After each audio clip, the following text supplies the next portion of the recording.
بسم الله الرحمن الرحيم. هنكمل شرح باقي أوامر قائمة assembly. هنتكلم عن شرح بعض أهم أوامر الميتس من خلال مثال. هتلاقي الملفات في وصف الفيديو. المثال ده عبارة عن محبس 3/4 بوصة.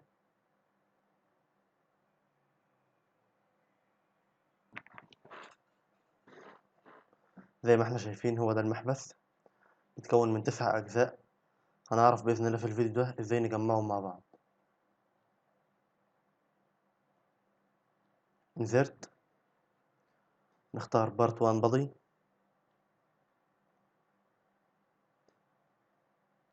لما يكون عندنا assembly بنختار الجزء الرئيسي اللي باقي الأجزاء هتركب عليه، ونحدد علاقاته مع مستويات الأسمبلي الرئيسية، بحيث لما أجي أحدد مركز الثقل فيما بعد يكون عندي مرجع اللي هو نقطة أصل المستويات. هنفتح الميتس، نختار الفرونت بلين للأسمبلي، ونفتح البارت ونختار الفرونت بلين للبارت. هنلاحظ لو احنا جينا نعمل اوكي مفيش أي تغيير هيحصل، وده اللي إن أول بارت بيتضاف بيكون فيكس. فنخليه فلوت بحيث يقدر يتحرك، ونعمل ميت الفرونت بلين للأسمبلي والفرونت بلين للبارت. اوكي، وكذلك التوب بلين مع التوب بلين، والرايت مع الرايت.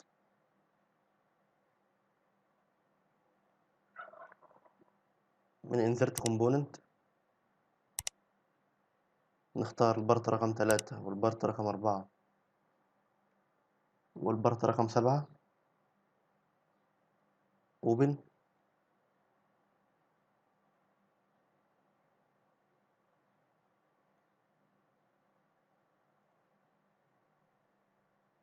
ميت، نختار السطح ده والسطح ده،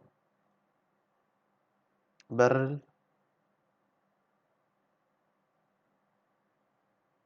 اوكي.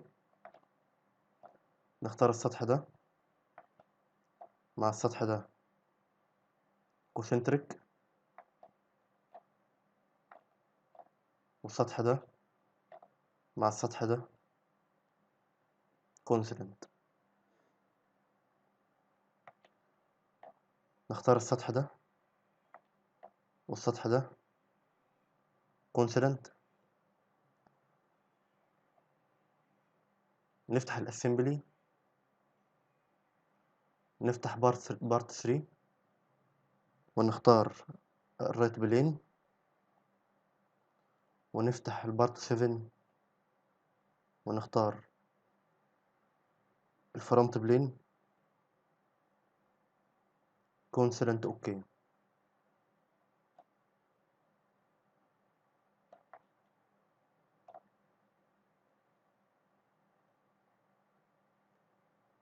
نعمل ديليت للعلاقة دي،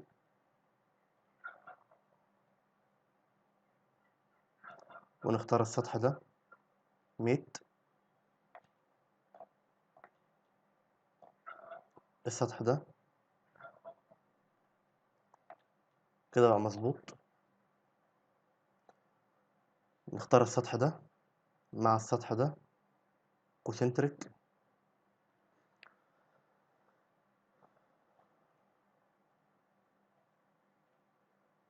نعمل ريبيلد،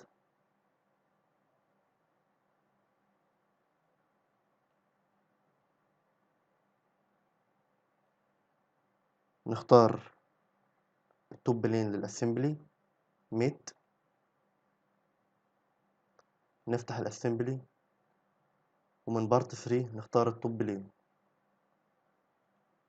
وإذا التوب بلين للبول والتوب بلين للاسمبلي عملنا ما بينهم كونسيدنت.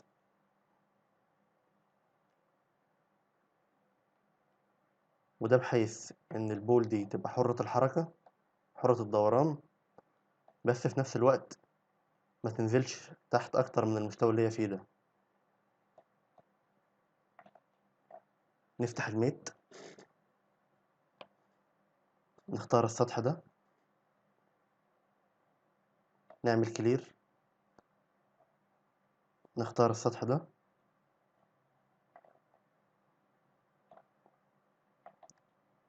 مع السطح الداخلي مش واضح،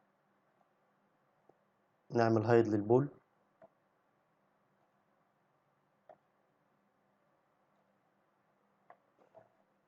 ميت، نختار السطح ده مع السطح ده، كونسرنت اوكي.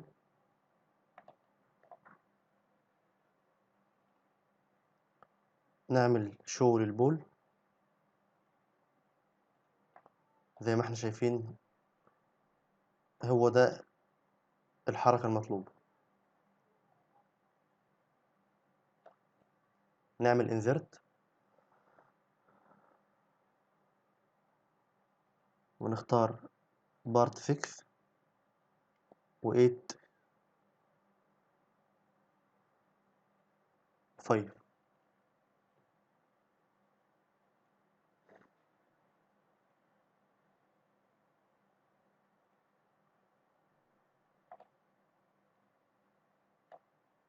نعمل هايد للبول.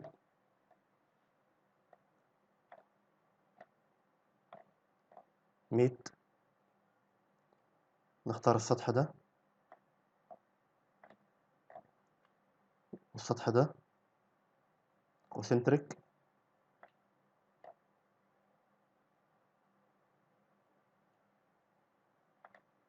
نختار السطح ده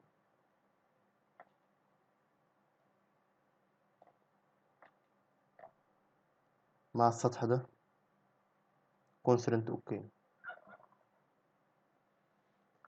نعمل شو للبول.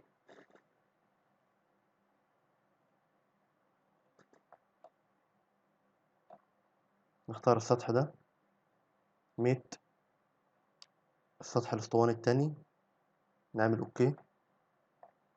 كليك شمال وتقدر تسحب البارت لتحت. تختار السطح ده مع السطح ده، كونسرنت. اختار السطح ده مع السطح ده، كونسنتريك. كليك شمال ونقدر نسحب البارت ده لفوق. نختار السطح ده مع السطح ده، كونسرنت.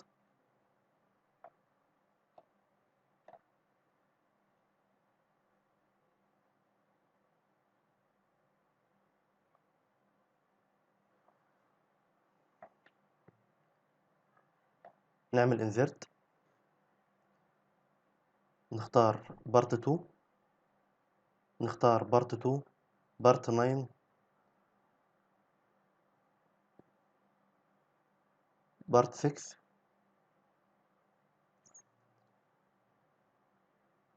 اوكي.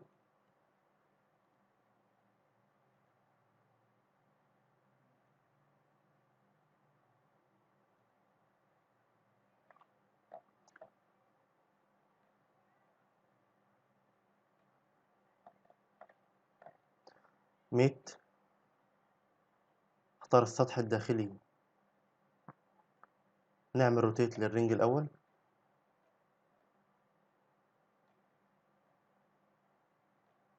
نختار السطح الداخلي للرينج والسطح ده.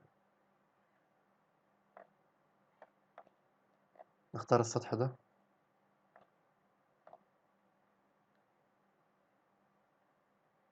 مع السطح ده، كونسرنت اوكي. نختار السطح ده مع السطح ده، كونسنتريك اوكي. نختار السطح ده مع السطح ده، كونسرنت اوكي.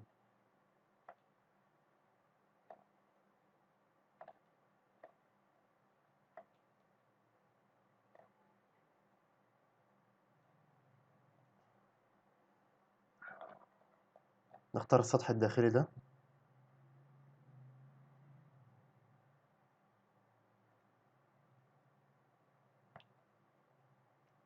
مع السطح ده، اوكي.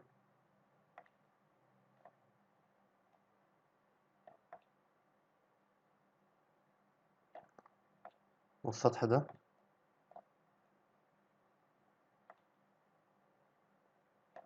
مع السطح ده،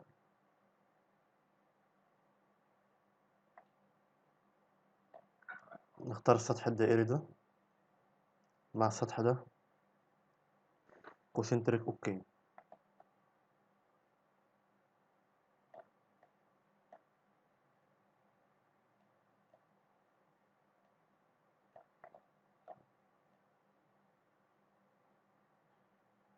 هنلاحظ ان الاسمبلي كامل بس ناقص صامولة تمنع الجزء ده من الخروج من التول بوكس. ادي النو.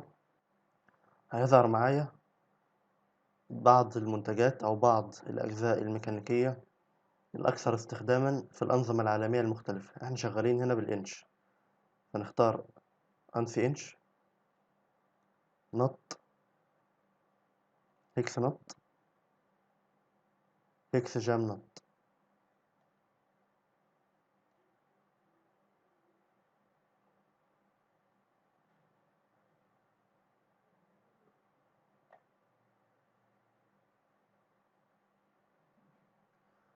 تظهر معاك مواصفات الصامولة.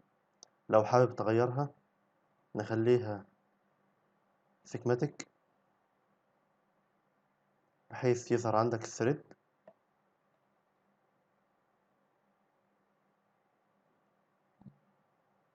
نختار السطح ده ميت مع السطح ده، نعمل كنسل، نعمل ديليت للعلاقة الكونسلنت دي. نختار السطح ده ميت، السطح ده اوكي. نختار الإدج دي مع الإدج دي كونسنتريك اوكي.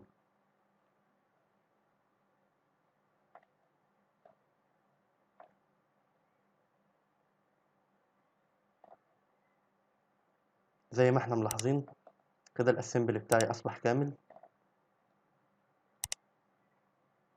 بس هنلاحظ ان الهاند بتلف 360 درجة. عشان نحل المشكلة دي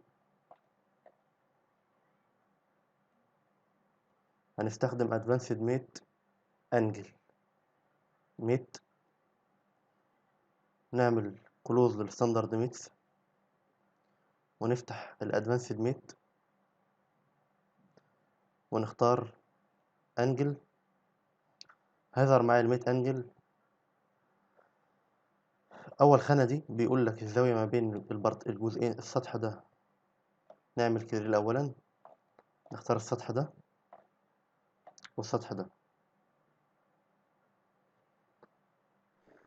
عندي 3 خانات رئيسية. في الخانة الاولانية دي بيقول لي الزاوية ما بين السطح ده والسطح ده بداية كام. هو 30 درجة. انا عايزه يبدأ من الصفر، نخليها صفر.